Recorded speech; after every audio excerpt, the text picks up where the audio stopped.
see. I've got a bad feeling about this. It's live now. Oh, it's a terrible feeling. Ladies and gentlemen, welcome to the Indie Escape Meet and Greet with all these fun-filled people here. Wow. So what we intend on doing is going over the 7 shows that we're going to have on the new Indie Brigade Network, a different show every day of the week. We're going to start with Mick Strawn. Mick, please introduce yourself. Tell people what you've done for a living, and then go into what you're going to be doing here. What I have done for a living? I've done all kinds of crap for a living. But I guess the thing that concerns you and the thing that concerns me now is that I was a production designer and effects designer and producer and everything else you can imagine for God knows like 40 fucking years in the motion picture business.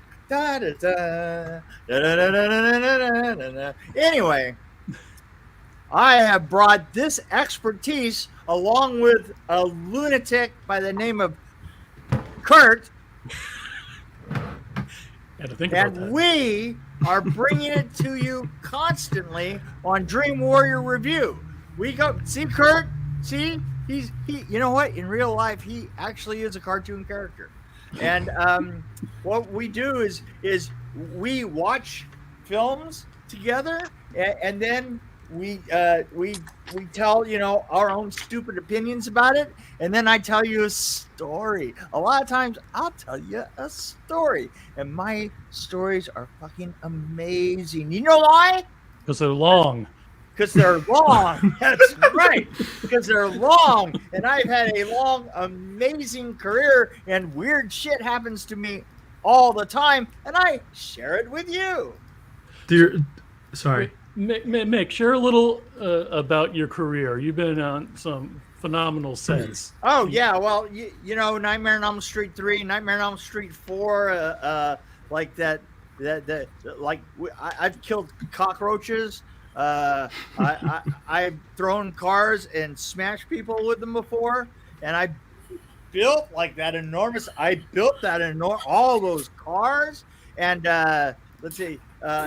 The Critters 2, in Critters 2, I built that whole town and I designed it, from scratch in 5 weeks, five fucking weeks. And then, not only that, then I went on and in Mortal Kombat, I created that entire sequence for Scorpion, which is probably the only interesting part of the whole film. I'm not exaggerating here. The film sucks. And then you get to my part and you go, well, that son of a bitch can really do things with bamboo. I've been tickled in places that I'd never been tickled in before.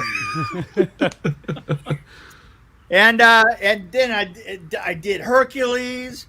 Recently I've done, I've been gonna do some directing, and I did this thing called Vengeance, which was like Friday the 13th, like masks and shit like that. And I go to cons and I insult people, and I wrote a book called Behind the Screams, and I write, all kinds of weird things on them. Like let's see, on the last one I signed, which I thought was kind of interesting. It was you know what? I lost your address, but thank God for the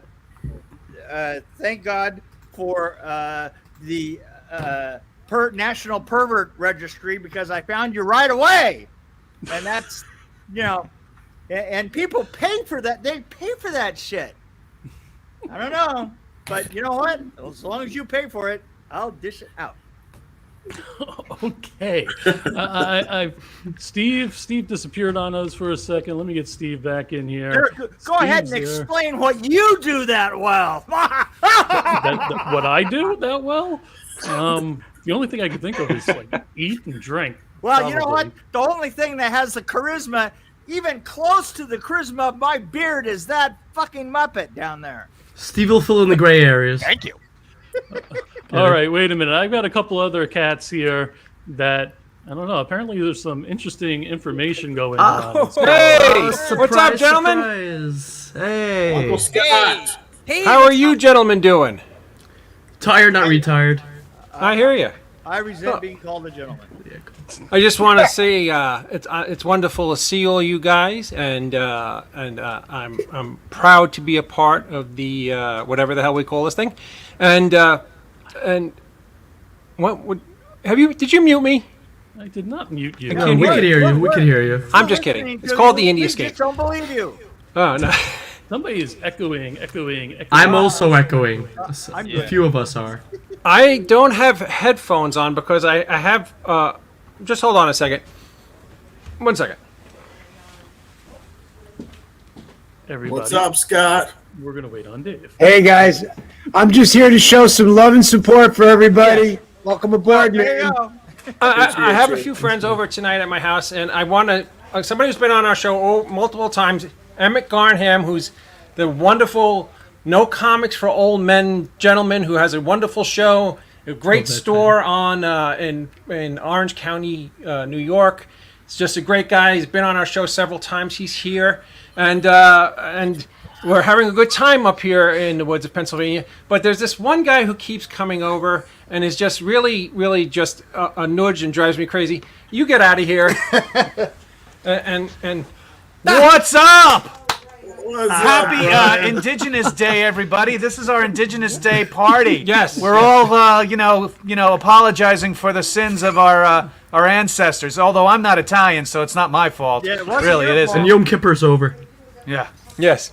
So we wanted to come on and say we're super happy that the Indie Escape is up and running, and so many wonderful shows are coming on.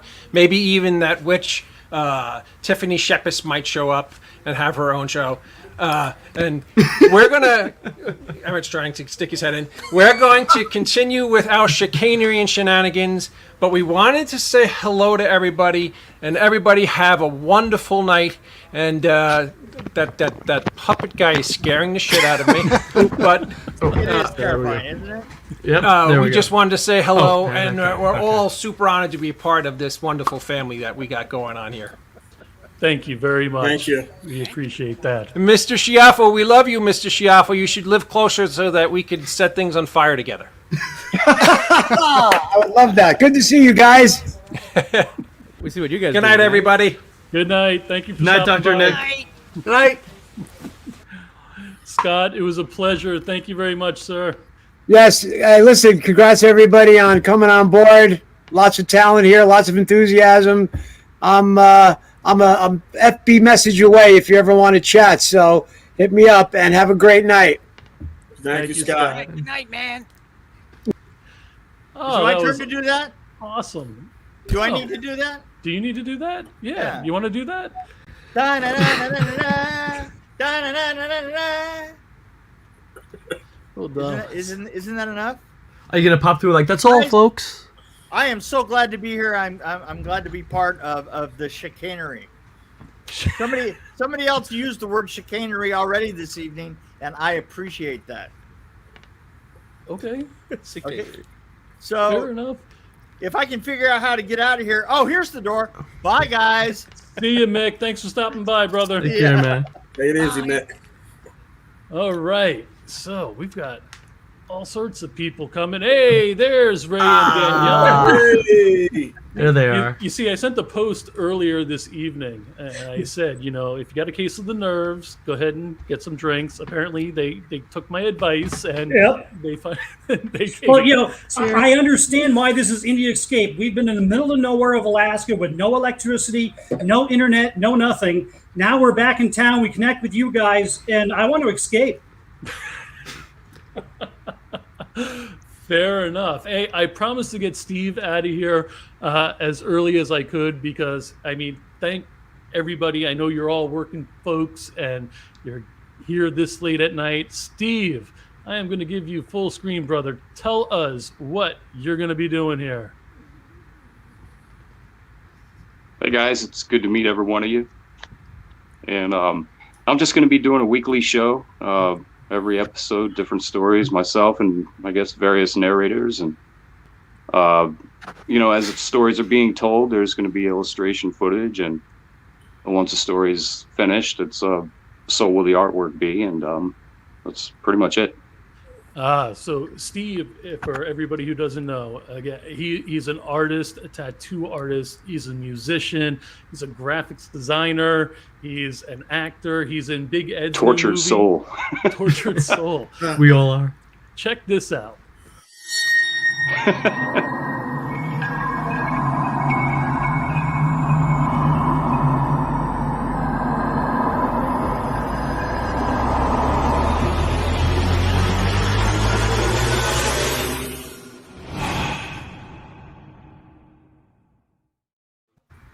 Nice. That's coming Wednesday night at 10 p.m. Freaking ecstatic. So. Very cool. So it's still in development, just still trying to build it, but that's the intention. I think It's going to be live? Cool.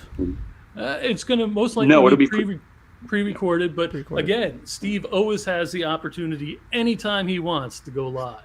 Nice. Which I think would be a good special or two in the future. Any behind the scenes, Steve? Yeah, or that we're would going to be keep that on the DL? Anything you do.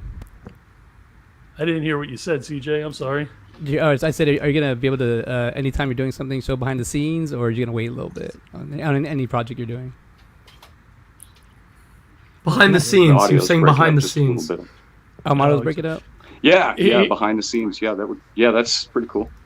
Cool. Maybe have Sweet. somebody like walking around with a camera and set up. We're and going to all have that to kind of have you. stuff. We're going to see if we can get you set up multi-camera to do what you're doing. So you could have one camera on the artwork, the other camera on you, and I think we could work something out like that. That'd be pretty tight.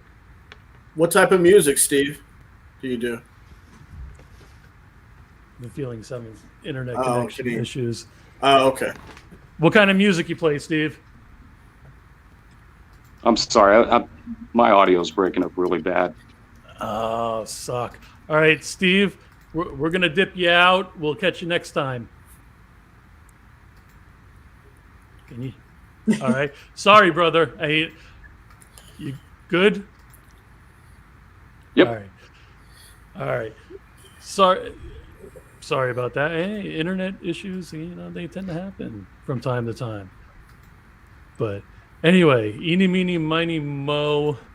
Let's put Pretty Boy on the spot. And for you guys who didn't see the post, when I say Pretty Boy, I'm referring to. There he is. That's the one. Mr. Kill Giggles himself. Joe, you say the nicest things to me, you dirty little slut. Okay. Hi, everybody.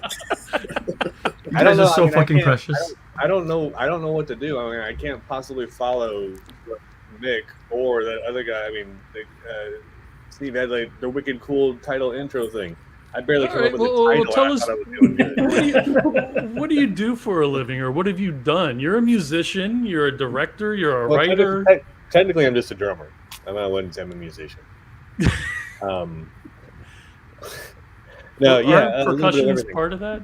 I have a gigantic cranium, which means I can wear a lot of hats. So it comes in handy.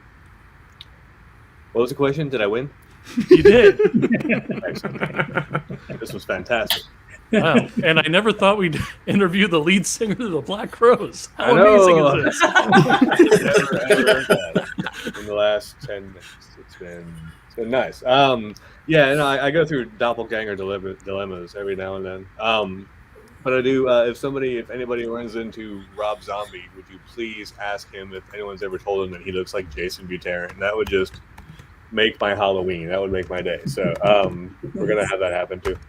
But no, I think I'm gonna do a show here because there's a lot of very talented people. So it would be cool to be a part of that. I have a title. I don't have a font yet.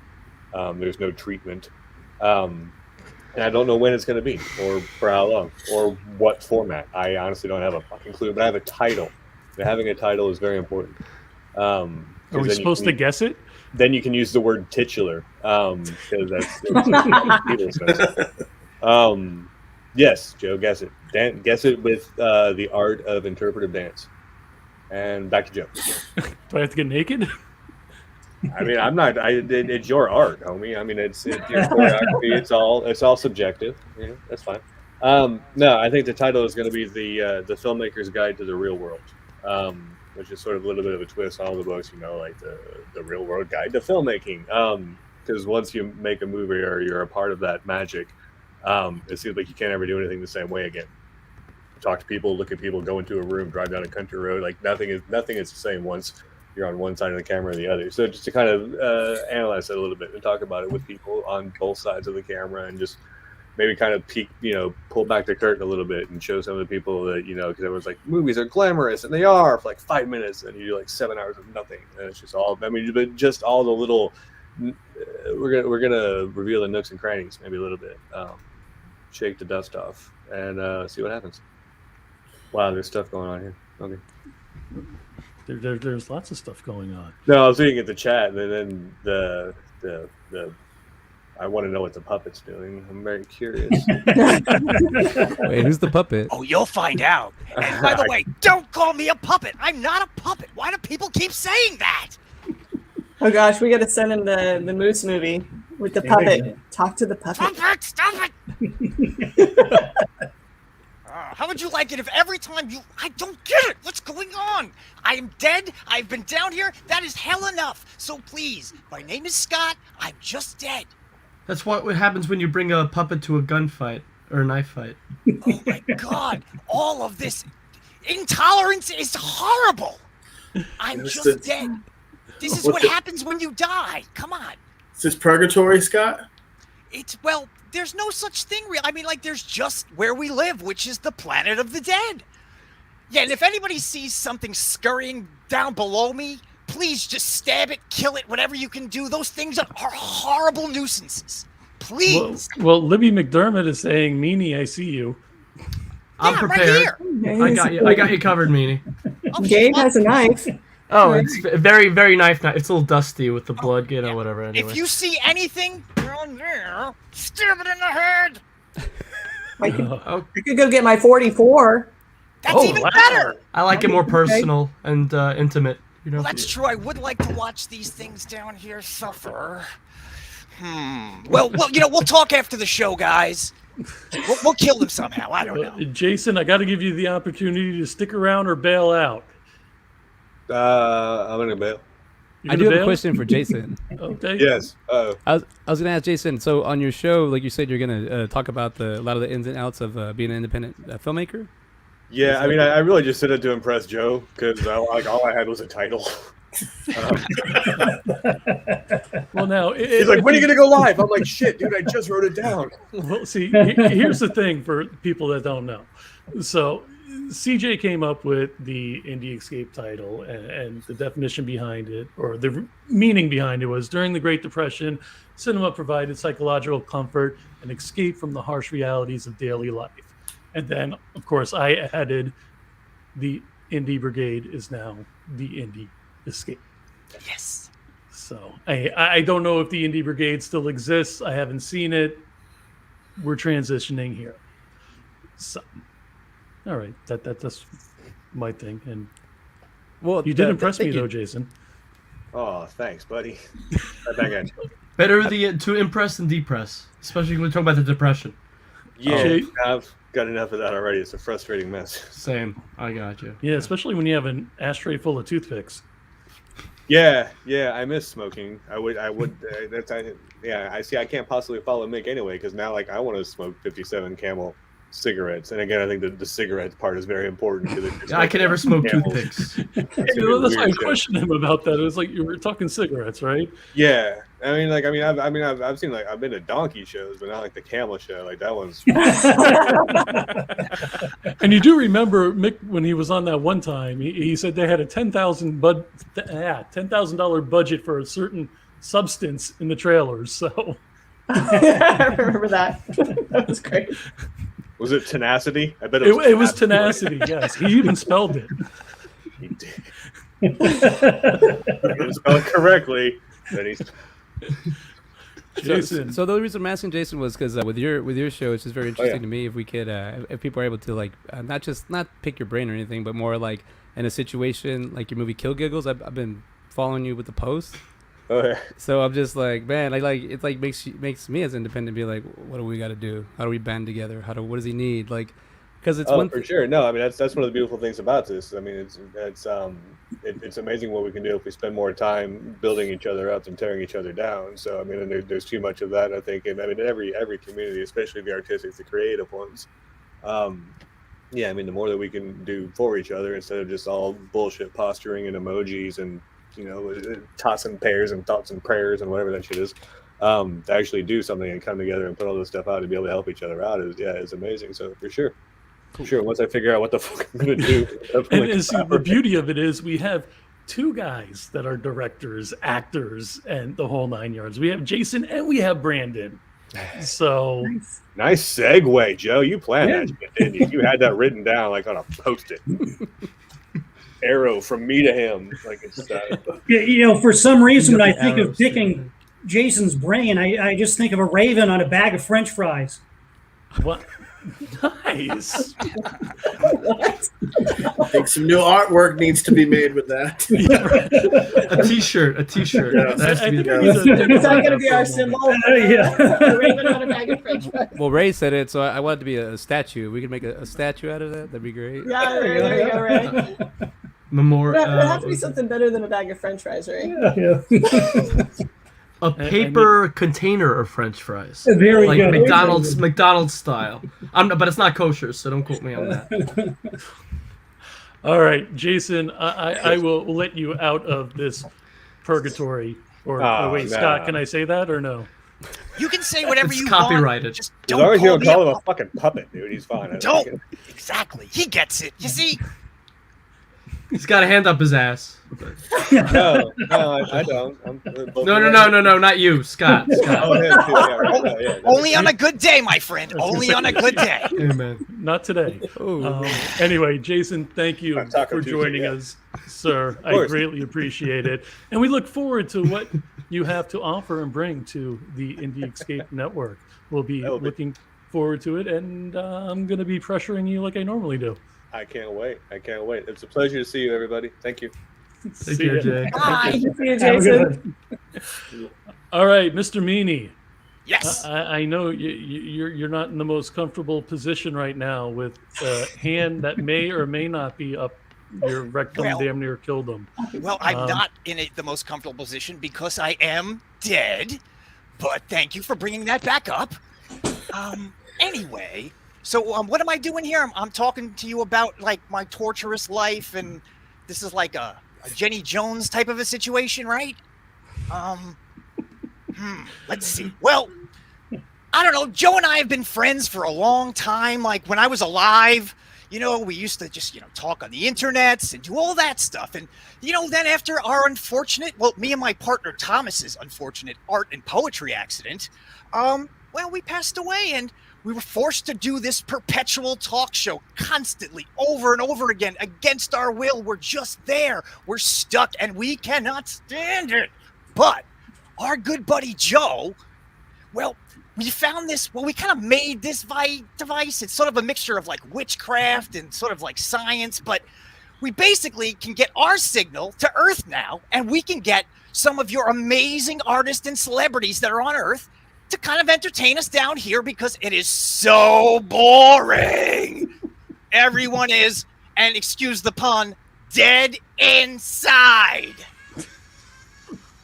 I don't know. But so we're gonna have like mostly like, art. We want people who do things with their hands, you see, because we can't use our hands anymore. So it's like we just want to live vicariously through. If we're forced to do this talk show, we're just going to have to do it in a way where we kind of get a little entertained. And maybe if you guys could help, you could maybe help with our escape plan. I'm just saying because, like, again, man, food's terrible. Service is terrible. 10% tip on food. What is that about? I don't know. And then there's this horrible other thing called second death that I don't even want to get into. But let's just say we're forced to do it. Joe, I don't know. Do you have any questions? I mean... Well, yeah. Is it true that you guys are forced to listen to the Macarena 4 hours a day? Well, you would think it would be that bad. And to be honest with you, the music on the Planet of the Dead is pretty awesome when you turn on the radio. But yes, when you take a shower, the Macarena plays constantly. I will give you that.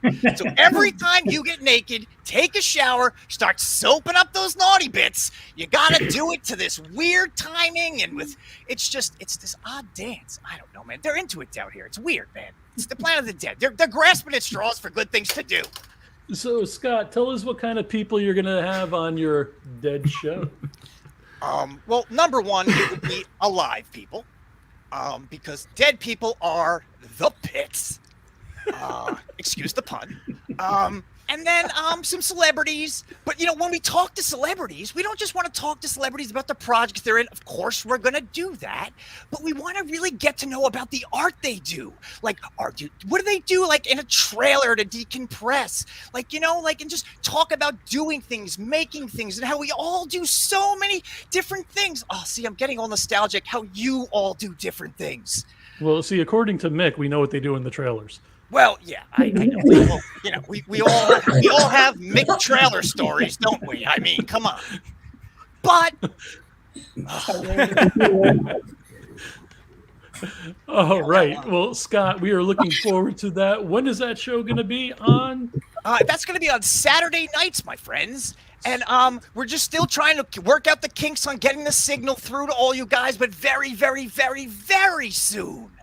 All right. Can you tell us about that other project you have lined up also? Sure. And this Christmas, we're doing a holiday special for everyone.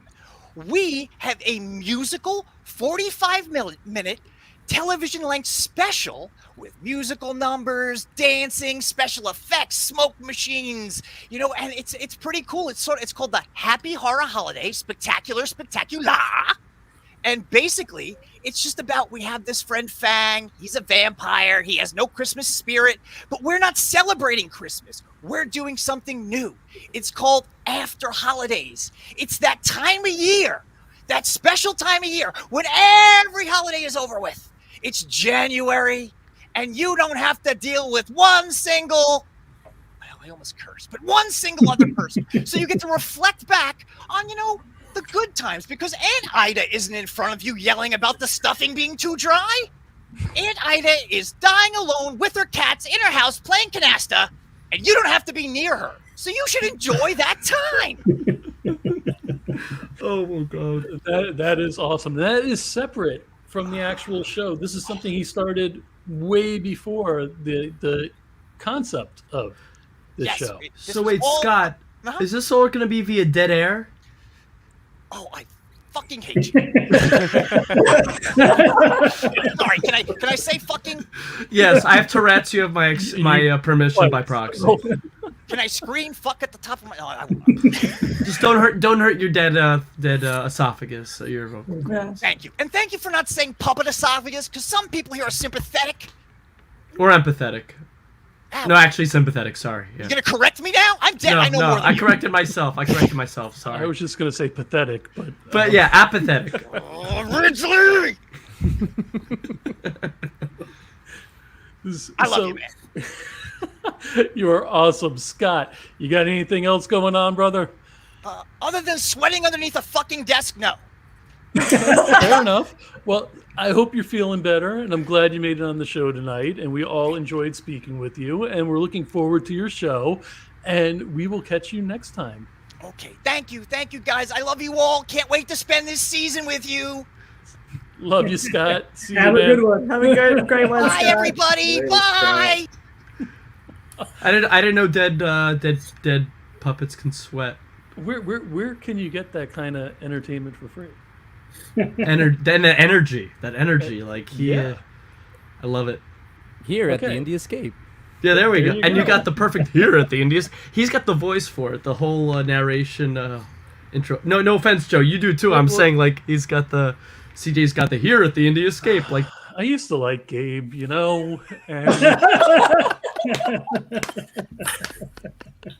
you hurt a brother's feelings, and it just. It's all about equality. I could compliment both of you simultaneously. I know. I threw myself under the bus. Actually, it was Joe first. So Gabe, we're gonna put you on the spot now. Then. Oh, great. So this is the G spot. I mean, Gabe spot. I mean, no. So my show is called Cymbalistic Memorabilia. Sorry, Cymbalistic Cynicism. Sorry, Wow, see, wait a minute. Oh, wow. Are you cheating on us? With No. another- That was my that's my eBay LLC. Sorry, I'm so used to saying it. I'm still tying my tongue on my own title. See, even saying that was tying my tongue. Cymbalistic Cynicism is the name of my show. It was I already had Cymbalistic for my eBay LLC, so I thought it's flowed well. And I like play on words, and I only can play on words well because I have my way with words because they have their way with me first. I'm not going to tell that story. But yeah, so I have a number of guests lined up. 2 of them already booked for specific dates. But like Scott said, like talking not just about their what they've worked on, but behind the scenes, their art, but also experiences in their life. Sometimes what the movies have, how the movies affect them in real life, but also like some of the people I have stories. I have people who, some of the guests I'm going to have on have stories that are real life, crazy stories that are going to blow your mind. Some with other celebrities in the horror industry and other people, and some with one of them actually has stories dealing with an actual serial killer, and tying into. Well, let's just leave it at that. It's good. It's coming tomorrow night. My guest is going to be Jeremy Dreyfuss. She used to be married to Richard Dreyfuss, and she was in Wes Craven's first film, Last House on the Left. So she's going to be touching upon that, but she's going to have other stories that are going to be pretty crazy. And I also have my friend Jen, who I knew through a friend local. She's been in some horror films. She's working with Lloyd Kaufman. I have a number of and my friend Ari, who's been in a lot of productions. Dan Yeager agreed to be on my show as well. Never heard of him. Yeah, I know you. I actually asked you that once, and you told me told me the same thing. Wink, wink. I could wink in 15 different languages, all of them one creepier than the other. For those that don't know, I used to work with Dan on Bad Agra Pictures, their broadcasts. So that's the wink, wink. Anyway. Wink. Sorry. Yeah, that was the. No, that's my Tourette's. No, actually, that was my awkward wink. And then it became a Tourette because I kept it going. No, but I like to delve deeper beyond just movies. Like everybody who knows me well knows, or stalks my Facebook, or can't help but stalk my Facebook because I invade everybody's newsfeed, knows I love the Saw movies. So, and I know they're very deep. I like movies that are deep and not just cut deep, pun intended, or punishment intended. I like movies with underlying meanings and stuff. Not all actors gonna have those type of stories, but the movies, but some of them are gonna have experiences in real life, dealing with that some of them will tie into the film industry, or music. And everybody who knows me knows I love music, and I play piano 26 years now. So when I watch a film, the music stands out very. The music is it's like just as important to me as the visuals sometimes. You are an awesome pianist. Thank you. My wife seems to think so too. If only. Yeah, actually, she's psychic. She broke up with me she divorced me before we met. Sorry, continue. So Gabe, you've been going to conventions for how many years now? Well, not counting 2020 because that didn't count, but counting 2020, 16 years. 2005 was my first. That was horrifying, and that was actually in the same hotel where Monster Mania Hunt Valley is currently now. Horrifying. That I went there to that in 2005, and I met Tom Savini there, Doug Bradley, Bruce Campbell was there. I didn't get to meet him, but Jeffrey Combs, Danny Trejo. It was before these things were really big, so. Right. Autographs weren't expensive. There was no line. The only person with an absolute long line was Bruce Campbell, and it was nothing compared to what you have now. Even Danny Trejo, the line was maybe 5-6 people, and I felt that was long for me, at the time because I was not used to it. But in the next year, when I first met Kane Hodder, and that was my first time meeting Kane, and he's always been it's always the villain, the one who play villains in monsters and movies are giant teddy bears, sweethearts in real life, even though they can strangle you a little too tight sometimes. But yeah, I've there's got actually a number of videos of Kane telling me to go F myself. Oh, but he does it with love, and he does. he has an excuse because his stunt double in the Jaysen movies had Tourette's, so he has that excuse without me even giving it to him. So, one more thing is that you buy, sell, and collect movie memorabilia. Yes. Obviously, Yes. with some of the stuff behind you. Yes. So I will bring up that I think it was around the time I started my first convention, I started buying the Screen Use movie memorabilia. I realized on eBay they had I love the Saw movies, so I started buying Screen Use Saw props. Before it was Saw 2 was the one that was currently out, and or had just recently come out, and I've been buying Screen Use here. Should I pick up my computer and give a quick tour? Go ahead. Make it quick. You got Very other people quick. waiting. Good Lord, Oh, man. you know what? Another day. Let's do it real fast. Come sure? on. Okay. A minute or less. A minute or less. Okay. So hold on a second. So as you can see, I got mannequins displaying a lot of these pieces. That's Samuel Jackson's from a skit from Jurassic Park, Haunting of Hill House, Hellraiser, Freddy vs. Jason, Zoolander 2. That's Justin Bieber's shot up. The Rock, Dwayne The Rock Johnson, Matisyahu's bloody exorcism after some of the possession. I got stuff from Costas, Clerks, of course, Shawshank Redemption, Stephen King's It. That's Jessica Chastain's. The Saw puppet signed by the cast. This is from Dan's movie, the gravestone and the tire that Dan slashed in Texas Chainsaw 3D. Prometheus, right here. That's from Prometheus. Freddy gloves, all this. So I got a ton of stuff. Guns used in Dark Knight Rises and by Scarlett Johansson and Iron Man 2. I collect, this is signed by Steve Dash, God bless his soul. And this, and the Michael Myers mask signed by the cast, including John Carpenter. And I met Jamie Lee. I didn't see a Michael Myers mask. All I saw was sorry. bikini-clad women. Oh yeah, sorry. Oh you.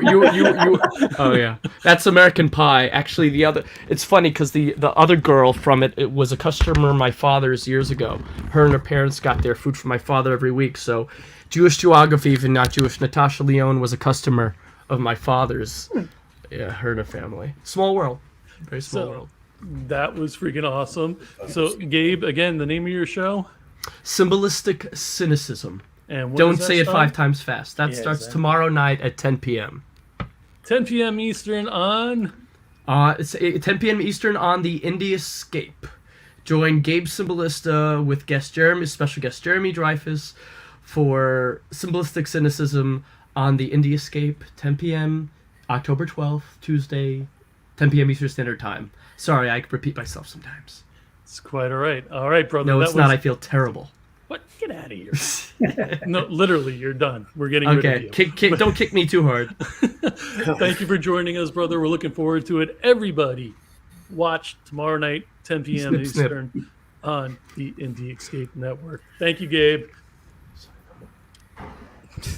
Okay. Until then. Until then. All right. So, eeny, meeny, miny, mo. I'm going to put the latecomers on. We're not going to say you were all that late. Well, we're late. You were late. So, Ray and Daniella. So, Ray, I know that you're a sculptor. I know that you were a rock star, and that's why Daniella started digging you at first. And Daniella is an author, correct? That is correct. Yes, I'm an author and I'm an electrical engineer. So I didn't want to feel dumb. I feel that way all the time. Yeah. Well, you've probably seen some of my posts here lately. I just got back from north of the wall just today. I just flew back from Galbraith Lake, which is Pump Station 4 on the Trans-Alaska Pipeline. So that's where my new job is. I just started 2 weeks ago. So I'll be doing a 2-and-2 rotation up there. And what's really cool, Daniella, is she can either, fly a drone or get up in a helicopter or a plane and take pictures. I'm a little envious. We hate to tell Terry, but the helicopter is heated. The drones aren't. Yeah. Yeah, it's pretty cold up there now. And it's only going to get colder from here on out. So nice. So tell us, guys, whoever wants to start first, what are you going to do or tell us a little bit about your background and then what you plan on doing for the Indie Escape. Well, all creative people are different and unique. There's no questions about that. And we're even more unique in the sense that we really are out in the middle of nowhere. When we go out to our cabin, that's 404 miles away from Anchorage. We have no electricity. We have no access to the internet. And when I'm doing my sculpture, it's just me and a welding machine, and I'm behind a welding hood, so that the only person I interact with is myself. And so you have a lot of opportunity to think and philosophize while you're out there, working on things. And really what it comes down to is sharing the things that all creative people have to deal with. It doesn't matter if you're, you play an instrument, you sing, you're a director, you're a writer, you're, editor, sculpture artist, whatever you do. We got to wake up in the morning, and there's days when things don't go the way that they're going, but you still have to persevere and move forward. And those are the things that I want to be talking about in, short snippets that make people think about, who we are, why we're doing what we're doing. And even if we're doing different things, how do we relate and interact with each other? And that creative part is really one of the things I'm most interested in, is what makes us creative, what makes us keep going forward, and what can we do to help each other to keep doing that? Nice. That's going to be hard to top. Well, I'll try. My plan is to focus on more of the technical aspect of filmmaking.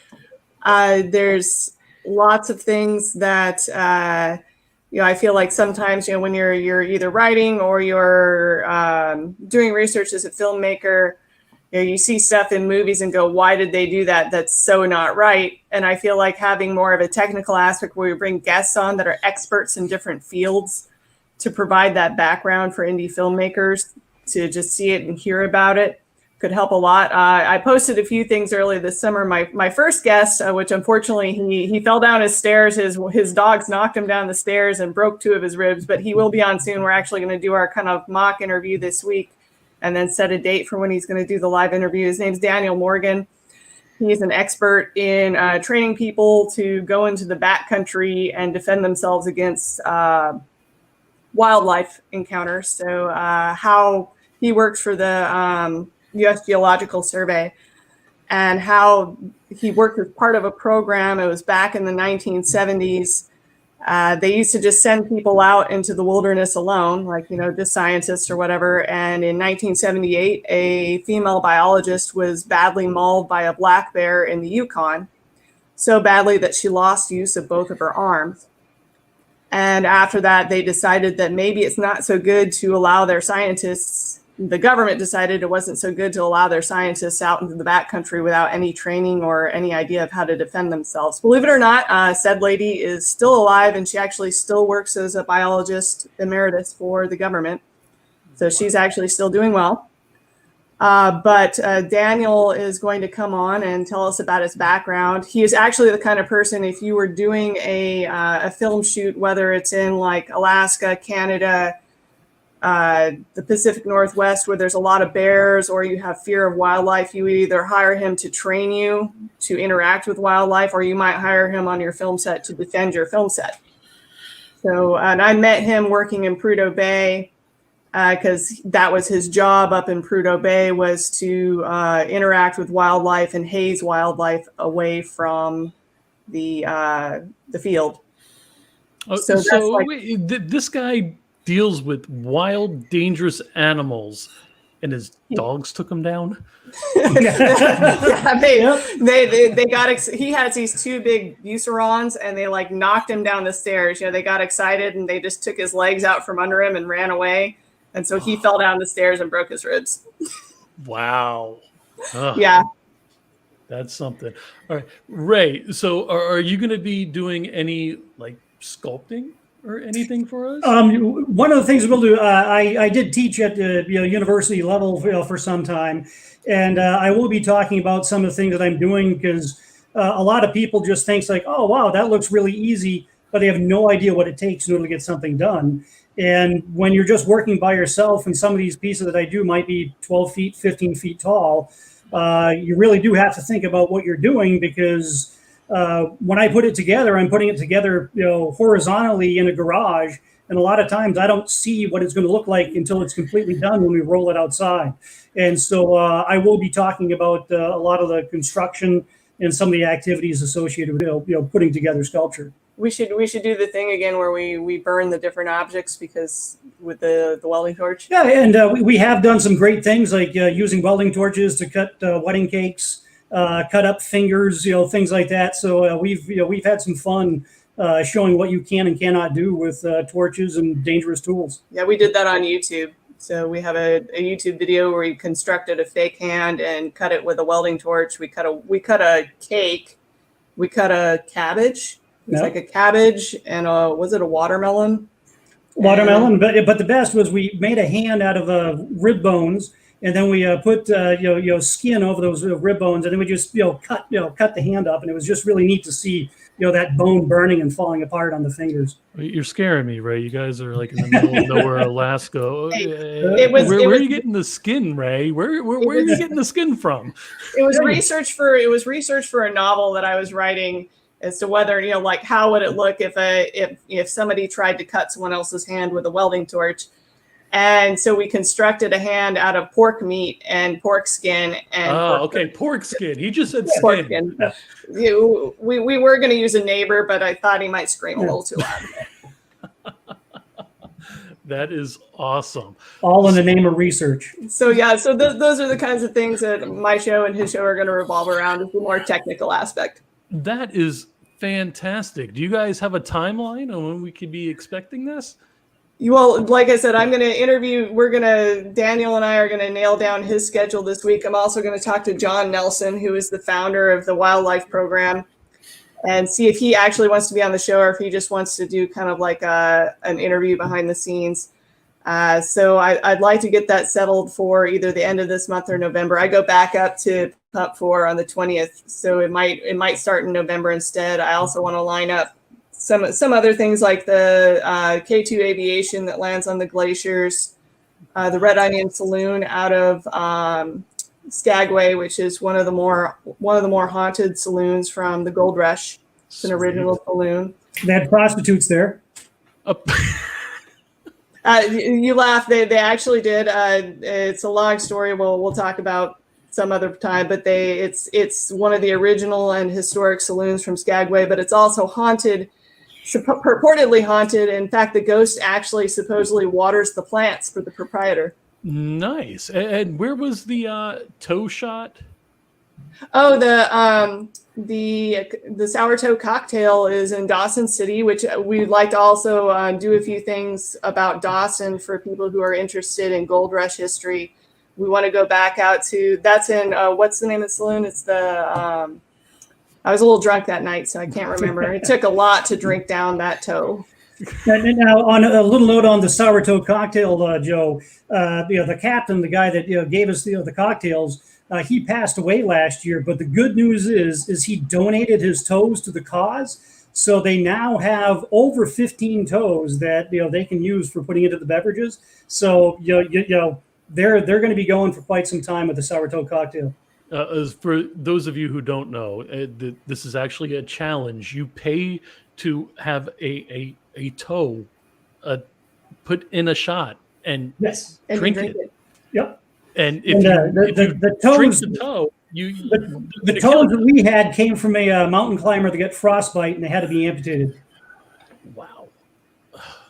But you're not allowed to actually like swallow or bite the toe. You have to, the oath is you can drink it fast, you can drink it slow, but your lips must touch the toe. And it's required. You're not allowed to do it with beer or wine or anything like that. It has to be, was it above 40 proof alcohol when you do it? And so, yeah, it's, I've done a blog post about it. We're really looking forward to having you guys come on up and visit us. Oh yeah, Joe, when you come up, you're doing the sourdough. I would definitely do that. I accept that challenge. I would have to have a few shots prior to it, but now you can understand why I was a little drunk that night and can't quite remember the name, but it's in my blog. If you go to my blog, you can see what the name of the hotel is. And people pay to do this. Oh yeah, actually there's something like, if you read, they put a sign up on the wall of how many people have done it. Over 90,000 people have done it. But the once you're a member of the club, you can go back and you don't have to pay for the tow again. You just pay for your shot and you get the tow for free. Membership has its privilege. That is awesome. All right, guys. Someone looked it up. Downtown Hotel Sourdough Saloon. Thank you. Thank you. So all 90,000 people nailed it. Wow. Yes. Okay, Gabe.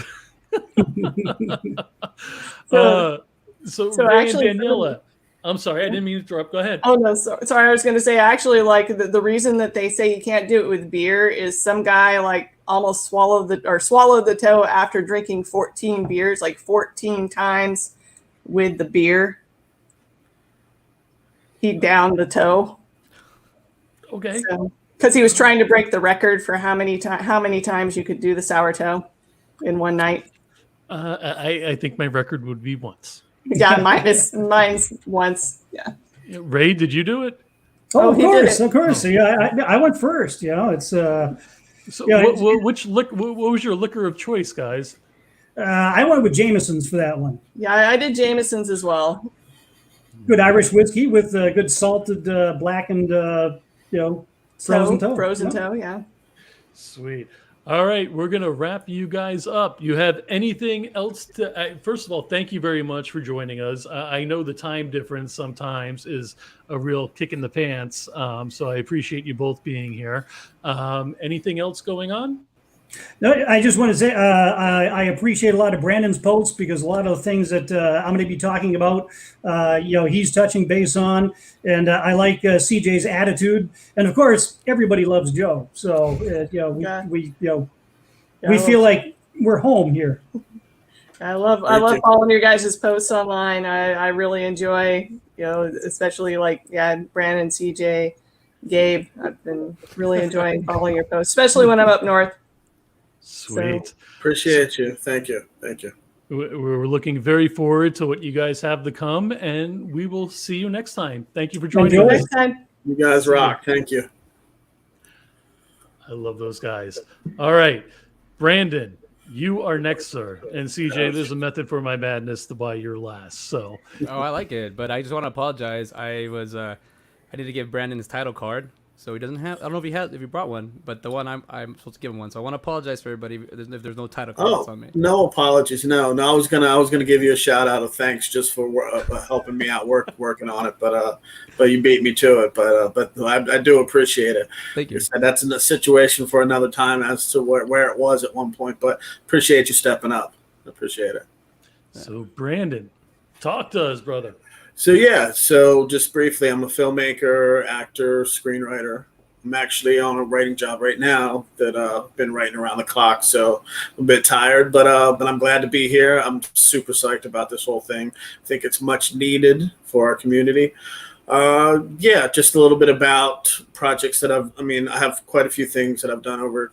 It's been 23 years to date right now, a little bit over that I've been in this crazy business, and written well over 60 screenplays of all different types. I've optioned a few. So different projects that you can find on Tubi, Amazon, different places. Have one I'm finishing up right now called Ill that has a huge story behind it that again I'll share on the show at one point. But I'll be making some announcements about that soon. Also have another web series that's long in the making as well that is horror based that I'm going to try to put out on Tubi before the year's up. Also just trying to get a lot of projects greenlit with my buddy Tim and Jesse at Subsoil Films, and there's a lot of cool projects that are right there. It's just, as anybody in the filmmaking game knows, it's tough to get projects financed and greenlit, but we're close to getting some real cool projects made for the next year and beyond. As far as the show that I'll be doing for the Indie Escape, it's called Industry Outlaws United, IOU for short. I explained on the last event we had about this. It's the IOU to me means that I give a lot of props to everybody who does this. I never downplay anybody, whether it's a small project made for nothing or a project that's made for hundreds of billions of dollars, because for me, I know how difficult it is to do this, and I know the blood, sweat, and tears that goes into it. So, I mean, I just don't find it proper to especially on social media or anywhere to disrespect anybody's projects, because it's such an undertaking to get anything finished. So I think it should always be applauded. So the IOU part is that, I mean, I always feel like I owe the fact that I'm able to do this for a living for so long, and that's kind of where I came up with that title. The show, that's kind of what the show is going to be about too. It's going to be about more kind of similar to what Jaysen and Gabe stated. I want to get more into the nooks and crannies of the people behind not just filmmaking. Also, I'll have some athletes and musicians and actually different areas within the film community. It could be somebody who's an AD or someone that's in music or in sound, or some like just different areas of people that you normally don't get the spotlight, that I find fascinating, that have been doing it for a long time and doing it at a high level. So, and I just want to like talk to those. There's a lot of cool stories outside of the filmmaking about whether it deals with mental health or what it takes to keep going in this business. I mean, I've dealt with that for many years. I mean, whether it's depression or just a lot of different avenues of things that normally are not spoken on, because everyone's kind of putting up a facade of everything's great or everything's negative. So kind of want to just find that in between, that those people that I have on as guests will be willing to share. So I've talked to quite a few people in regards to being on the show. I'm not going to name anybody just yet, because the first show is very important to me to be someone that is extremely close to me, someone that I've not only worked with, but someone that I've known for a long time. So I always feel like that's the best way to kick off anything new, is that with someone that you're really passionate about talking to, and because it's someone that you already know pretty well, and you already know kind of the ins and outs of them. So them sharing the stories that I may already know, but there's a lot of people out there that don't know specific things about these amazing women and men. So that's going to be and I also want to change it up from week to week. It's not always going to be interview style. I want some weeks. One thing I liked about the Indie Brigade, the old Indie Brigade, was that there was a lot of information that was educational that was given out every week from the host. So I want to incorporate a lot of that into it, where some weeks there's workshop style like shows, some where there's Q&As, and where different artists can come on and ask questions, not just of myself, but also the guests that are on, that are in whatever respect they are, industry wise. And I think that's important for this channel, is that people that are watching can take something from it, not just information from celebrities or from different people in different areas of expertise. But I think it's important that people can see that there's people that are, like, sometimes even people that are on a higher level of status in this industry, they still have to pay bills. They still struggle. They still have to deal with a lot of the same things that all of us on a rising level are. So, and a lot of people don't see that. A lot of people think that because you're on TV or you're in a movie or you're in that world, that your life is great, or that you're making millions of dollars. And many people on the horror convention level, and a lot of the people like in this industry, we're working paycheck to paycheck. And even the ones that are doing it on a high level still will tell you horror stories about how tough it is to get a movie made, or just to get through certain shoots.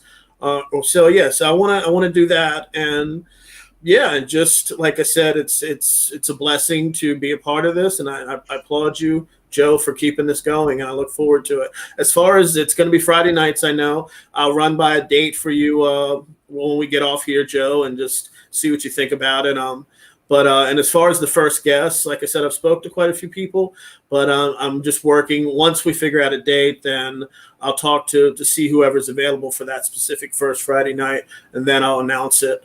And as CJ mentioned before, he's working on a title card for me, which is very much appreciated, because I had a nightmare trying to get one made before with someone. But yeah, I'm looking forward to it, and I think it's going to be a blast.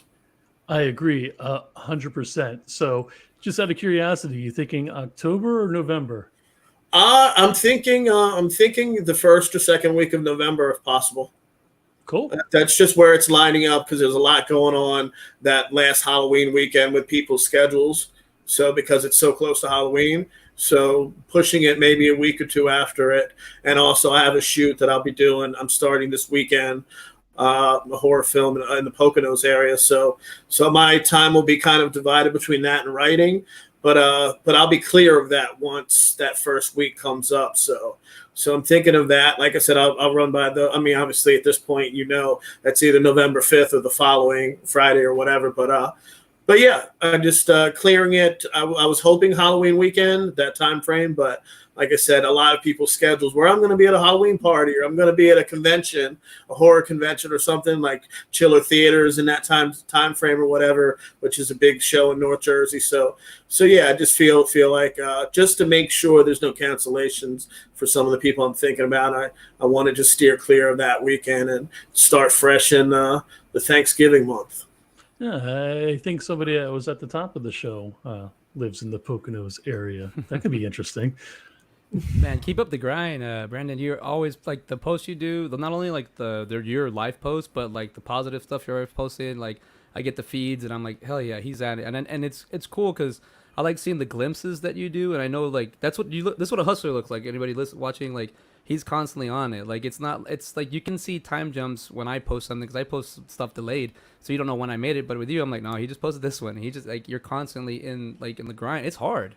It's hard. Tough, yeah. It's tough. And you did the interview. I heard you did a podcast not too long ago. Mm-hmm. You were talking about the conventions, and if anybody wants to talk about just like, man, it's not the convention conversation you think you're gonna have. It's for the independent.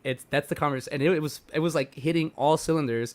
And you had this part where you said, "These are the do's and don'ts," and I was like, "Oh crap, I got all those don'ts," but at least I know what they look like.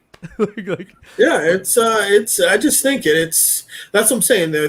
That's why I'm here, because what Joe and George created initially with this was so inspirational, because it's the first time I got on something and I didn't feel like I was just watching, they're talking about a new horror movie, they're talking about a new action or whatever movie. I actually took something from it. So I went back and watched the shows that I'd missed, and I got information from those, whether it was about distribution or from GMT or just there's a lot of different things that you don't get because a lot of times you have to pay for it. I mean, when you go online and you have to pay for these workshops and sometimes decent money to get the knowledge that was dropped every week. So I just think that that's necessary, because not all of us can afford to go out there and pay for some of these workshops in person or online. And why not just impart some of the experiences that I've had and some of these other artists that are willing to share that they can give out, because it doesn't hurt anything. All it does is uplift us into making us better professionals. So yeah, that's why I figured after 2 years I couldn't let it all go and get swept by the curbside. And that's appreciated, man. I love you for that, man. Thank you, brother. Thank you. Well, CJ, I thought you had another question. CJ. You were like loading something. Appreciate it, man. I thank you for stepping up again, CJ, and look forward to seeing what you do and just working with you. I definitely would like to have you on my show at some point. And anytime you want to talk about anything or whatever, just you got my contact. So I said, I think this is going to be a really good experience. I love the vibes from everybody that's a part of this, and I think it's just going to grow into something that is going to be great every day of the week, so somebody can find comfort in whether it's looking at Scott in rare form every week or whatever, or listening to the Sinister Minister, or it's just going to be a ball. So I'm happy to be a part of it. Oh, yeah, right. Man. Yeah, we're happy to have you, man. Absolutely. I know you're freaking exhausted because you've been up to your eyeballs in projects. Where can people find you on social media and keep up with your projects, please? SSE Brandon is my IG that I check the most. I'm also Brandon E. Brooks on Facebook. You can find me. But those are the best two places. Sweet. Well, I appreciate you coming on, sir. And we absolutely enjoyed having you, and we're looking very forward to your show. IOU is going to be on Friday nights, 10 p.m. Let's look for it in November. Anything else, sir? Absolutely. No. I just want to say thank you again, Joe. And I owe you a phone call, and you'll definitely get that this week because I want to pick your brain about a few things about my show. And yeah, thank you again, CJ, for the support. Thank you to the rest of the crew. I look forward to working with everybody. Awesome. Thanks again. Have a great night. Take care, guys. Thank you. Hey, Brandon. I love that guy. Hey, man, that's what I'm saying. Hustler, dude. I know. I just made a movie like this weekend, and I see what I did. And you sent it to us, and I didn't have a chance to watch it. How long is it? 7 minutes. I hit it at the actual point. But what I'm trying to say is like this is a competition for me to learn. This guy's like doing stuff on like professional sets. Like I'm me, myself, and I, and that's the way I like to keep it, like small crew. But I mean, when I see someone like that, it does open up to be like, hey, there are creatives out there. There are people that you can trust, even if you can't. You can learn, you know, like. But yeah, Brandon is great. Everybody, like, you know, Gabe and Scott. Scott did lose weight. I think that's what everyone's noticing. He lost some weight. It's the whole puppet thing. I think it's because he kind of looks like something, but he's just lost some weight and some height. He's just got a little smaller. He like, but I think it's offensive, so I don't say anything about it. But you know, I think he went a little tiny. But ooh, Joe, are you thinking what I was gonna do that? You were gonna go dark? I was gonna go dark because when it was my turn to speak, I had something in my head, and now you beat me to it. I can't do it no more. Well, you can talk about this. Oh, there we go. That's exactly what I can talk about. My Manic Mondays. So here we are. I had a whole hour and 6 minutes to think of anything I could think of to talk on the top of my head, and yeah, this is what I was gonna do. Put your ring light back on. Well, I'm having it in the dark for a second, only to kind of help the aesthetics of what I was about to say, because when it comes to just anything, anytime, anywhere, it doesn't matter now. Very shady. Ooh, how about this? Ooh. No, all I'm trying to say is keeping it like this, because sometimes you're in the dark. And when you're in the dark, you can't really see where you're going. You don't know. Sometimes you don't even know you're in the dark. But there are things in life that happen, like events. You know, there's mainly events that can kind of affect you. I always consider like movies a little mini event. Something could happen on the day, seeing a movie, and I kind of always remember it. Just certain things I enjoy about movies that don't make me feel like I'm like this. And My Manic Mondays is a mental health and movies podcast. I've been thinking about this for a couple of years now, 2 years, about My Manic Movies was my first real like idea behind it, making an online video store and just kind of playing with it. And then I kind of stumbled up with everyone here in this Indie Escape, and now I'm doing the show that kind of organically came from it. It was in our first meeting, and Scott Meaney was the one that really kind of pulled it out of me. He's like, "You got something here. Let's talk about it. Let's talk." And having conversations with him after the first time we met on the show, we like really started making me understand, like there's something here. And when I went to Texas Frightmare not too long ago, about 6 weeks ago, I really was just kind of out there talking to people and seeing being what I'm trying to say is being amongst the people, being around real people, not the people that are trying to be Hollywood, not the people that are trying to make movies just to get attention, like people that are actually fans, people that are filmmakers, people that just enjoy the whole thing about it, you know, to the point where they're willing to like really live into the world of a made up fictional place. And but it showed me the enlightenment, showed me the love and a lot of things that these people had. And I just realized, like, you know what, there's got to be something with movies. If I use movies every day to kind of help me out, like I watch a lot of movies, and I'm not ashamed of it, but if I can, like, and not as much as I used to because I have a son, but what I'm trying to say is, like, when I found the little pieces that I needed to help me build my confidence, to build the show, to help me figure out what am I doing, because I don't know who I am to be the person to say, like, you need to watch this movie, it'll make you feel better. You need to do this and that. But what I did notice through movies is it helped me start a network, so I'm no longer in the dark. So as I slowly start praying out to ideas, because I don't share a lot of my ideas and thoughts, I just kind of let them go. But as I've gone through college in my 30s and taking like design classes and whatnot, they strip you apart and they throw your stuff back, and I started noticing it's healthy. Constructive criticism is what I started encountering, and I just wanted to kind of help just myself get better at things. In the process, I just started learning little things, little exercises or little things, all really like movie based.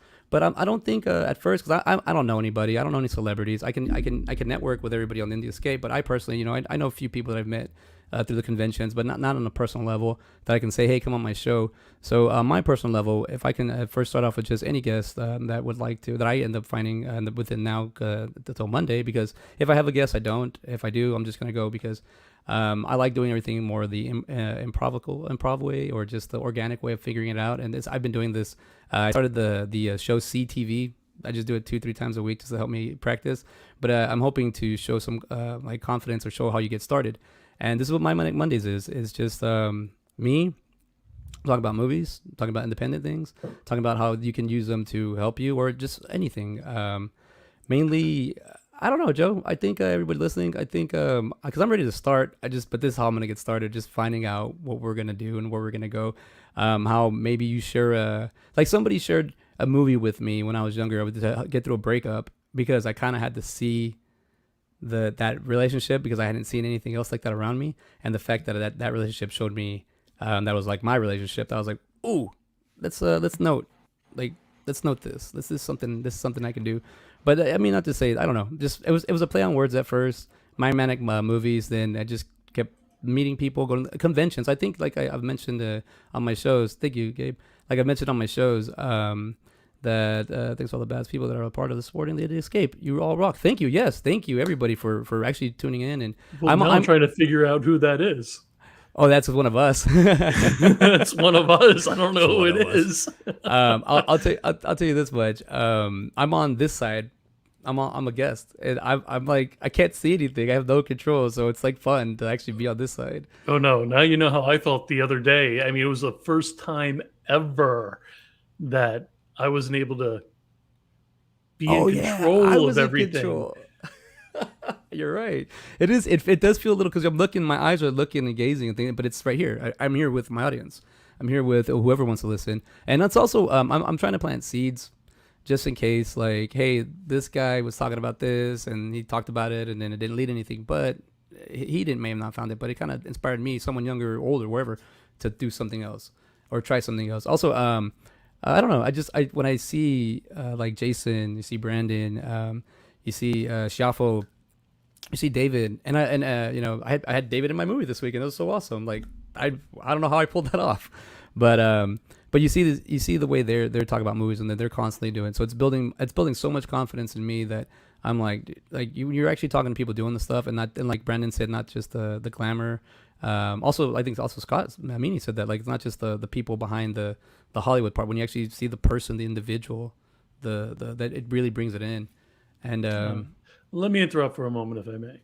So I've seen your improvements over the past month, maybe 6 weeks, and with you going live, and just spectacular. And I got to be honest, and I've spoken with you over the past few weeks. My goal is for you to be on from that side over to this side on the Indie Escape. But somebody else popped in again that would like to come up. So bear with me one moment. I heard my ears ringing. You guys are talking about me. My head was buzzing. I talked about the cameo a little bit. No. Oh, it's my pleasure. Oh, my pleasure. I was actually having a really shitty weekend, and when you reached out to me, I was like, CJ's the coolest. I would be honored to do his project. It was. Sorry, I'm such a horrible actor. If I was a better actor, I probably would have helped you out. But I'm pretty horrible. Joe, I'm sorry that we were on so shortly. I had a house full of people because completely understood. Yeah. So I just wanted to, before everybody left, I wanted just to say hello. So how'd the show go? Organized, disorganized chaos. Okay. Hey, it's moving. I see the bus moving, so that's what I like. Camera hawk. Oh, giant. Thank you, Libby. It's very kind of you to say. It's not Tiffany Shepard, so you're lucky there. Yeah. Take a Libby McDermott comment. Well, definitely not Tiffany. Libby's pretty. Wow.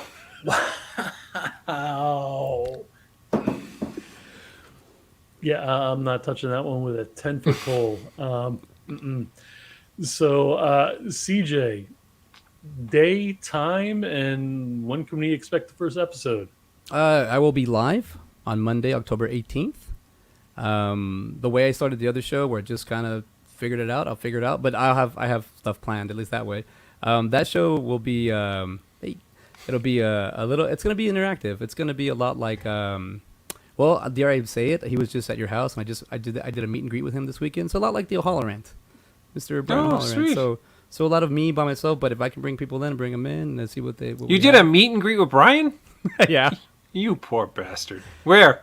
On GalaxyCon on the on the thing. But I also met Sven Thorson, which was really cool, and I got to talk to Jeremy London for a really long time, so that was really fun. And I got Brian talk to him for a long time too. That was cool. Sweet. On Halloween night when we do our big Vincent Price show, there's a very, very good chance that David Lee Roth will be joining us, sitting right next to me in my room here while we do the Vincent Price show. So that will be exciting. Of the people who join the festivities when we do the Vincent Price program. Diamond Dave. Yes. Wow. 2 David Lees, right? 2 for the price of 1. 2 David.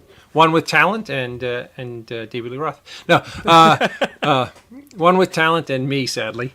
But that is going to be a fun. I can't wait for the Halloween show. It's going to be the Vincent Price show. We're going to be back on this Sunday, Joe. I will send you the show card no later than tomorrow night.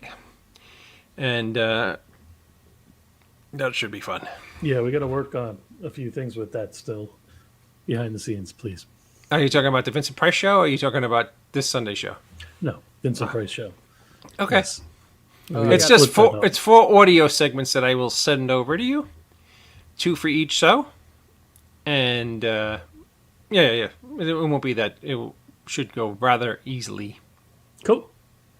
All right. Well, CJ, we're not taking it away from you, brother. I mean, this was your time. So I'm sorry, CJ. I didn't mean to step on your toes, brother. I don't. No, hey, he was ecstatic. Hey, you were in his friggin' movie, man. That's. I made a movie in 48 hours. Because that's what the competition is called, 48-hour film project. And in that time, I sent Dave a message, replied, and said, I'm a little busy. I was like, all right, cool. Just throw it out there. And I was like, yeah, I don't care. It's a message in a bottle. Well, the bottle came back. I was like, oh. And it was simple. So he did it. But I gotta say thank you since you're here, little brown nosy, because he sent the take the first time, and he was like, I'm still up for another hour. If you need anything, let me know. But I was working the tech booth at the theater, so I was kind of like, oh, okay. And I got it, and I was like, oh, sorry, show. I gotta look at this. And I got it, and he said, let me get another one. I was like, I don't want to bother the guy. This is free. I don't want to do anything. And he sent another one, and then he goes, all right, well, if you need anything else, let me know. And then as it was getting closer to his time running out, he goes, are you sure you want another one? Are you sure you don't want another one? I was like, yeah, just do it. And then he the third take. It's always a third take, and it was perfect. So I don't know. I can brag now, so I don't care. I got bragging rights. I got that street cred. And that is the whole point of the indie escape. Everybody helping each other. So that's awesome. Yes. I also screwed up the line because it was like act or act. I said attacked, but it I said it on my phone, so it switched it to acting. And that was nice too because you caught that. But I also said I'll take that because I was like, just for you to give me that was enough. Oh, no. I wanted to give you what you wanted. It was funny because you got back to me and I said, sure, I'll do it Monday because I knew I had a whole bunch, is today Monday? Yeah, today's Monday. You said, I'm busy up until Monday, but I go, it's actually due Sunday. So then I said, if you wait till 10 o'clock, because I was not home for this weekend. I was taking care of a sick family member. And I was like, if you let me do it after 10 o'clock, no problem. And that was fun. I'm sorry that my German accent sounded very Russian. So well, that's kind of what I was going for, little mixed accents. And I will say that movie is called La Abuelita, so ABOO, Lita, like the grandmother, but in Spanish. Mm-hmm. And so it's the Boo, which I didn't name. Jennifer, I'm sorry, Jessica. Sorry, Jessica said it. But I was gonna say that movie that I just did is inspired because I was already working on my other feature, Tacos Burritos. but I think that movie that I just did, because the character he played Dr. Douglas D. Funk. And I just kind of kept writing a lot of the characters. I'm getting more meat to this story, because the 7 minutes that we did for the short, I actually have like 15 minutes. I had to cut it down and clean it down. But I was like, you know what? There's enough here to keep growing with the expand this universe. So I think I might have another role for you there with the more. There you go. For German and Russian accents. So. I will gladly do it, because I want to. And I really could care less about working with you. But the Jodi Arias lookalike was really. Jessica. Yeah. What? I think the young lady in that movie looks just like Jodi Arias. It blows my mind. When CJ sent it, I was teasing about working with you, CJ. By the way, you know that. Yeah. The young lady in that, when CJ sent it to me this afternoon, I was like, oh my God, she's literally like Jodi Arias's clone. And for some bizarre reason, I always had the hots for Jodi Arias, even though she's a murderer. You know. And that's the little girl, right? So she had the little daughter that went into the pool and neglected her. Is that the one? Or? No. Jodi Arias is the one who killed her either husband or boyfriend. You're thinking about the one who drove her kids into the lake and then. No. There's the lady in Florida. She didn't want to be a mother anymore. I thought her name was Jodi Arias. And she was the one that left the pool open, let her kid go and fall into the pool. Oh, maybe that's. I thought Jodi Arias killed like a boyfriend or a husband. I don't know. I'm not. I just remember watching her on TV and go, "Wow, she's hot for a psychopathic killer." Most of them are. Yeah. But Jessica hung in there with me, and she's a writer, and improv actor as well, and she hung in, and that's what it was kind of everything kind of fell in place, like where you, and then my other like voiceovers and everything just kind of came in. I was like, oh, this is awesome. But thank you. Yeah, like in the escape is that if that's what we're here for. Help each other out, help other people out. If just questioning is that, like, just the fact that you've answered questions, that I've asked for just filmmaking, that it's like it keeps me like one or two steps away where you're just like, no, do this. I'm like, okay, you shoot with a 5D. This whole time I thought you guys were shooting with like these wicked $30,000 cameras. Like, oh, independent, Oh yeah, it's all relative. I mean, because Mr. Hush was shot on $100,000 camera. But Wit's End was shot on a 5D, because if you're out in 5 feet of snow and sub-zero temperatures, you crack lenses and camera equipment breaks really easily. Usually if you were going to make a movie like a survival movie that takes place in a horrific snowstorm or a blizzard in really cold temperatures, they would do it in a controlled soundstage where nobody is stupid enough to get frostbite or be out in the middle of extreme weather. When you have an $8 budget and you're a moron like me, you go out in two of the biggest storms in the history of snowstorms in the history of Pennsylvania, and you break your lenses and you get frostbite on the tip of your toes and your ears turn purple and all kinds of nasty crap happens. But it looks authentic. That's what I was going to say about, I mean, I've seen Wit's End 4 times already. The thing I've watched it so much is because I can learn a lot from that movie. I've learned so much from that movie. And I want to say a lot of because it's you, and I do want to ask you, I guess as a fan here, the scene where you're actually, I've already know this because you're just answering, but it's you actually in the snow when you're digging that little house, that makeshift, that when you're outside in the snow, where it's already like all the way up to here to you. Yeah, it's actually the snow is like all the way up to here to you. Yeah, no, both of those storms had over 4 feet of snow, and I was literally like the only moron out in the middle of those storms to try to get the authenticity. And what was really cool about that is, even though I shot it on a really small camera, when we blew it up and played it in movie theaters, it looked really epic, because you can't buy production value like that, because it would be very, very difficult to bring a large production team out in the middle of a really bad storm like that. So, yeah, I mean, the scene I think is just wicked. I'm crawling through the woods, and I crawl into that like pine barren area, and the winds whip up, and literally like 4 feet of snow, and I'm turning purple, and that's just stuff that you really can't do unless you do something crazy like that. But that's the scene. I put a wonderful Carl Zeiss lens on my Canon, because the way that scene was shot was where it was the camera was on a mechanical jib slowly panning in towards me, and that was the worst of the weather. It was like 40-mile-an-hour winds. It was snowing profusely. And I think the temperature when I shot that scene was like literally 11 degrees, but like minus 30 with wind chill. And when I got back right to the point where I cut that scene, when I got back to the camera, I picked it up, I put the lens cap on, and I went back to my truck. And when I got into the truck and put the heat on, I heard this horrific noise. It was the lens cracking from the differential in temperature outside to the differential of temperature in a truck. And if you did that in a controlled environment, that would never happen. But if I also did it with a $100,000 camera, I'd be at a $100,000 camera. And yeah. So was that before or after the burp scene? The burp scene's in the sequel. Me and Brian just shot it tonight. We shot it tonight. It was either Daniella or Ray that said this. Go ahead, David. Read that.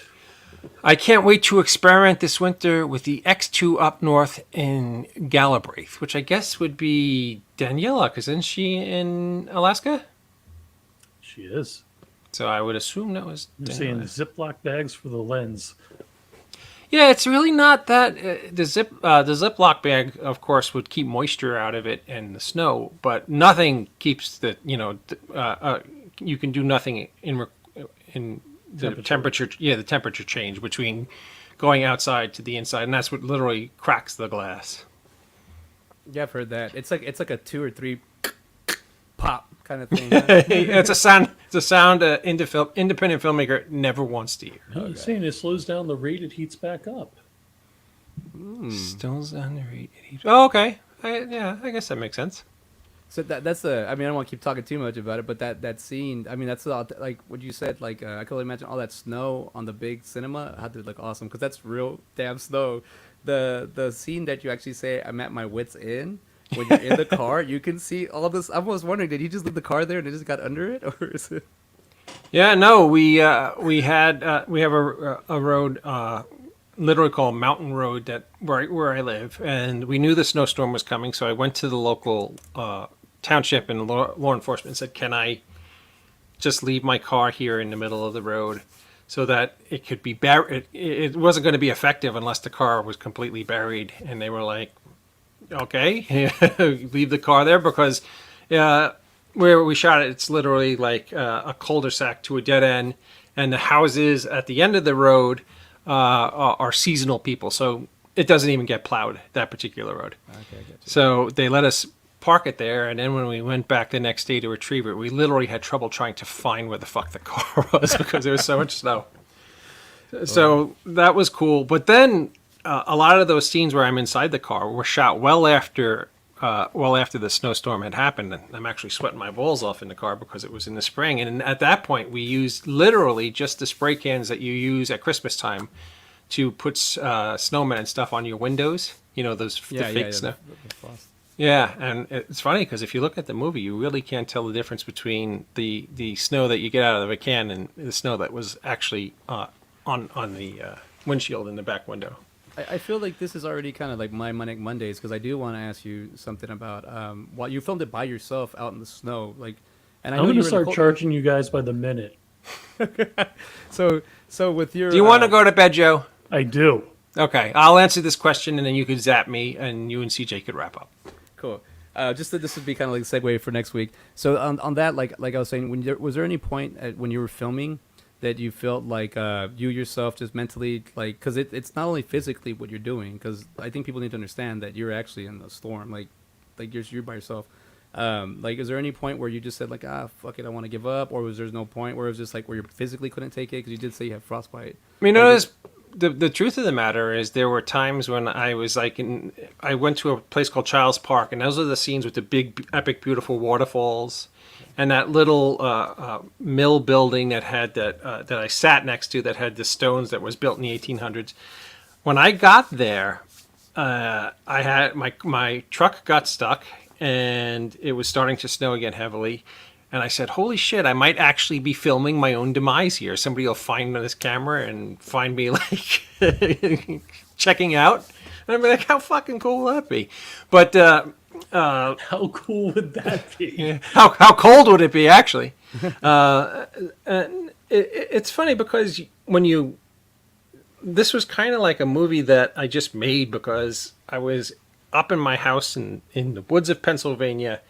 It was a horrifically cold winter, and the snow was there. So I literally just decided to go for broke.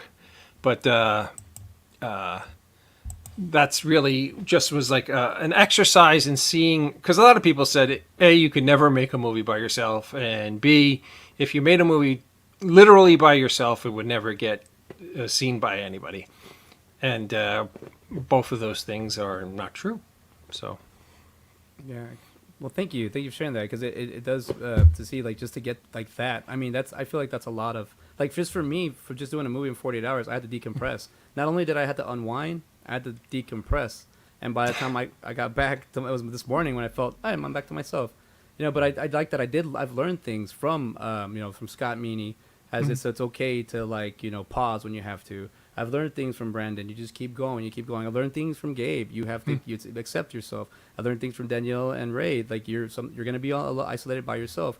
Jaysen, just like the struggle of other things that he with like movies and stuff. So I'm starting to pull everything all together, and I'm really starting to understand, like, we're all here for each other. That, but I'm also, like, just learning as myself. Like, oh crap! Like, you just learn from the people you're around, even if you're not physically around them. Oh, absolutely, absolutely. Everybody out there who has any kind of real artistic merit can teach you things. I mean, with that being said, I'm definitely not the guy to go to because I'm a buffoon. So, with that being said, gentlemen, I will see you, CJ. I'll see you whenever the hell I see you. And Joe, I will see you on Sunday night on 10 p.m. Eastern on the end of the night. Dave, can you give us a end of the night and how you ended on the night? Can you end it here? Oh, the way I end the end of the night? Okay. Remember, no man is a failure who has friends. Good night, everybody. Adios.